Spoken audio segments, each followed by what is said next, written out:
napakahabang panahon. Siyempre, lahat ng, halimbawa, may mister ko, may mali, may pagkakamali, pinapatawad din. Inunawa ko yung kanyang kalagayan, tsaka ako sa sarili ko. At the same time, magandang relasyon namin. Wala kaming away. Siyempre, basta mag-asawa, di mo malimutan yung tatawag na bisa magkatampo ka.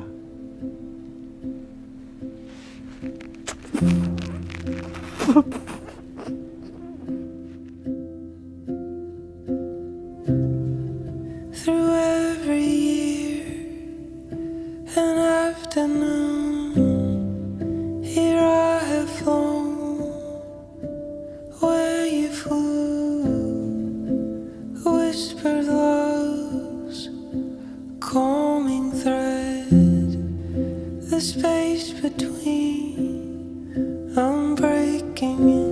Good provider ang mister ko. Sa totoo lang, lahat ng sweldo niya, binibigay lahat sa akin. Kaya siguro hindi siya natutong magloko.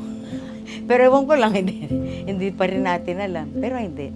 Good boy naman ang mister ko. Kasi ang misis ko yung bait, tsaka maunawain na asawa. At the same time, she is religious. Even though na yung mga sort of small sa buhay, madalang unawain. At the same time, sa chicks, mabait akong asawa. Ngayon po ay masasaksihan natin after 50 long years ang paninibago ng pangangako sa kanilang mga pangako sa kasal. Ang ating kapatid na si Reynaldo at si Rita Fernandez. Tatay Reynaldo, do you come here as 50 years ago to renew with your own free will, to renew your vows and bind yourself forever in the love and service of your wife? Yes, Father. The fire inside is kindled hand, this burning light is all I am. Minsan hindi siya good father kasi laging high blood eh. Pero inunawa ko na yun. Inunawa ko lahat yun. At gusto ko, pagtanda namin, yung mga anak ko, makita nila ang good example na ipapakita namin sa kanila. Kami na asawa ko maganda samahan namin. Yung bang, ginapalang ko bilang isang may asawa na mabait siya, at saka ako yung kasaluhin naman. After that, as usual, ganito ngayon. Kaya mabot yan 50 years na magsama. With these words, a steady glow, I will come to bring you home. You're always on my mind, always on my mind, always on my mind. Yan pa rin pagmamahal ko sa kanya. Kasi nga, di ba, kinasal kami sa harap ng Panginoon. Kapag may blessing ka ni Lord, hindi ka niya pababayaan. Siya lagi ko pinagdarasal ang mga anak ko. Naging mabuti sila. Doy, alam mo naman ako, mabait na asawa. Kaya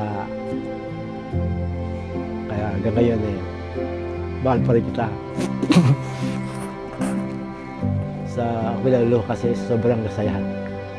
Na amin nating naabot namin 50 years in the service. 50 years in the making. Maliban na nga po na, siyempre, may problema nga sa asawa, unawaan lang yan. Kung tatanungin natin si Nanay Rita, maraming kapintasan at maaaring kakulangan si Tatay Reynaldo. Pero ang pinakamaganda dito, hindi yung kapintasan at hindi yung kakulangan ng isa't isa. Ang pinakamaganda rito, sa kabila ng lahat ng iyon, pinipili pa rin ni Nanay Rita si Tatay Ray. At si Tatay Ray, kahit anong mangyari, maging sino pa man o maging ano pa man, si Nanay Rita, pipiliin niya pa rin.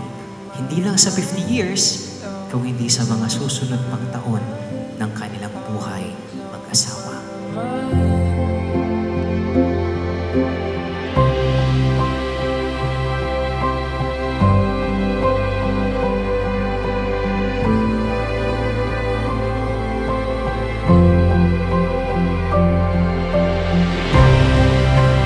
past the stars,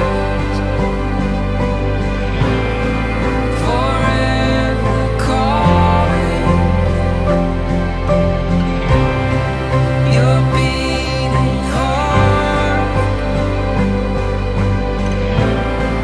I'll love you always. You're always on my mind, always on my mind, always on my mind. You're always on my mind, always on my mind, always on my mind. Sana huwag ka na masyado mag-high blood. At para pabahin pa ng konti ni Lord ang ating buhay. Para sa ating mga anak, lalo sa ating mga apo. Mahal na mahal kita. Doy. Mahal na mahal kita, Darlene.